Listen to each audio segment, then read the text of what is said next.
Olá! Hoje a gente vai mergulhar numa nova norma que tem uma promessa bem grande: arrumar a casa dos relatórios financeiros do setor público aqui no Brasil. A ideia é trazer muito mais clareza para a gente entender para onde o dinheiro público está indo. Pois é, quem nunca passou por isso, né? Tentar achar uma informação que realmente importa no meio daquele monte de dados, de jargão técnico. É uma frustração bem comum, mas que, olha, parece que está com os dias contados. O ponto central aqui é uma virada de chave, uma mudança de mentalidade. Por muito tempo, a ideia era que quanto mais informação, melhor. E o resultado? Um relatório que parece aquela gaveta de bagunça que todo mundo tem em casa. A nova proposta é focar em melhor informação. É transformar essa gaveta numa caixa de ferramentas, sabe? Onde cada coisa tem o seu lugar, é útil e fácil de achar. Para a gente entender bem a solução, primeiro a gente precisa dar um passo atrás e olhar para o tamanho do problema que essa norma quer resolver: a famosa sobrecarga de informação. As notas explicativas, elas deveriam ajudar e esclarecer, mas muitas vezes acabam fazendo justamente o contrário.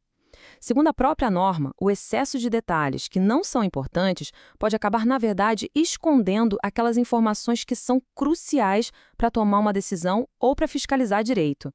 E essa bagunça toda tem um custo, e não é baixo. O próprio documento aponta isso.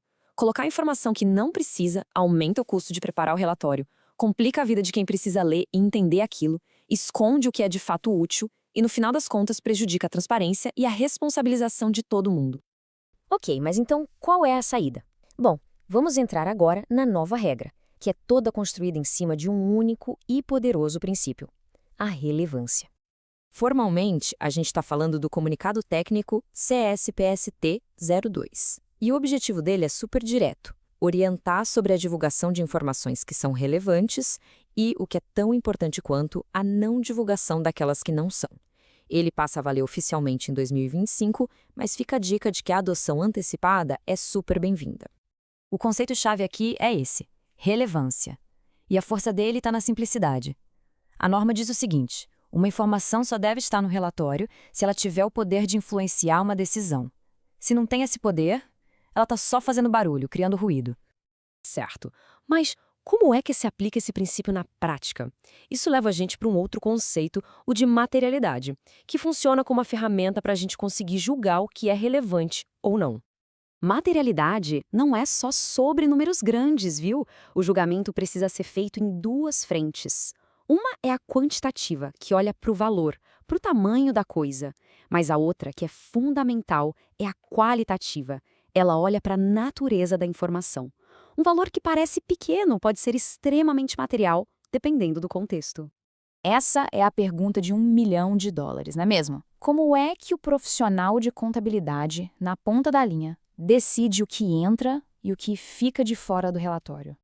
A norma dá um caminho, um processo lógico que a gente pode simplificar em 3 passos, 3 perguntas. Primeira, a transação em si é material, seja pelo dinheiro envolvido ou pela natureza dela? Se a resposta for não, pronto, para por aí. Se for sim, a gente vai para o segundo passo. A política contábil por trás dessa transação também é material? Se a resposta for sim para as duas coisas, aí não tem discussão, a informação precisa ser divulgada. E o melhor jeito de entender isso tudo é vendo na prática. Vamos dar uma olhada em como isso funciona em cenários reais, tirados diretamente dos exemplos que a própria norma traz. Vamos imaginar essa situação. Uma entidade pública contrata uma empresa para fazer um serviço de manutenção. O detalhe importante: a empresa pertence a um dos diretores dessa mesma entidade pública. E aqui vem o dilema. Se a gente olhar só para os números, o valor do contrato é baixo, quase insignificante perto do orçamento total. E aí, precisa ser divulgado com destaque ou não? A resposta aqui é um sonoro sim. Tem que divulgar. E por quê? Porque o fator qualitativo, o fato de ser uma transação com uma parte relacionada, se sobrepõe ao baixo valor quantitativo. A norma entende que esse tipo de relação pode gerar negócios em condições diferentes das de mercado, e essa informação, por sua própria natureza, é material para a sociedade. Vamos para um segundo caso.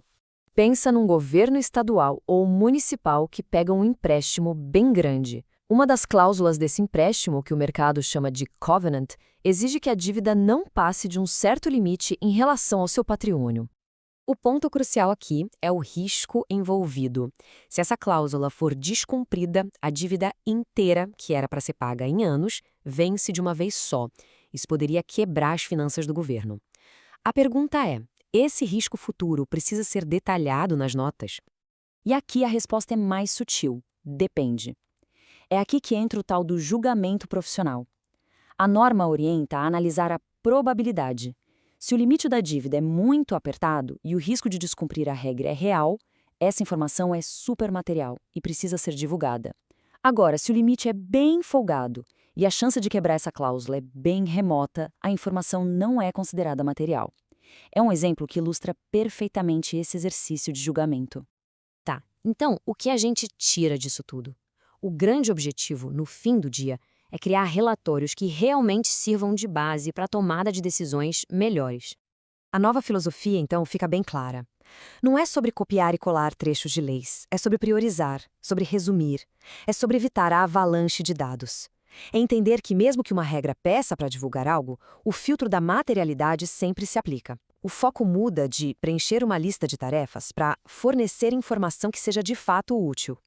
E essa citação, tirada direto do documento, resume tudo. O propósito de um relatório financeiro não é ser só um exercício burocrático. Ele é uma ferramenta fundamental para a democracia, para garantir a prestação de contas e para que as decisões sejam mais bem informadas. Se tiver uma única palavra para guardar dessa análise toda, a palavra é essa: relevância. Um princípio que tem o poder de transformar relatórios confusos em fontes de clareza e de confiança. E isso tudo deixa a gente ir com uma reflexão final, né? A gente vive num mundo inundado por dados, onde mais informação parece sempre ser a resposta. Mas talvez, como essa norma sugere, o verdadeiro avanço esteja em saber filtrar o ruído e focar naquilo que de verdade faz a diferença.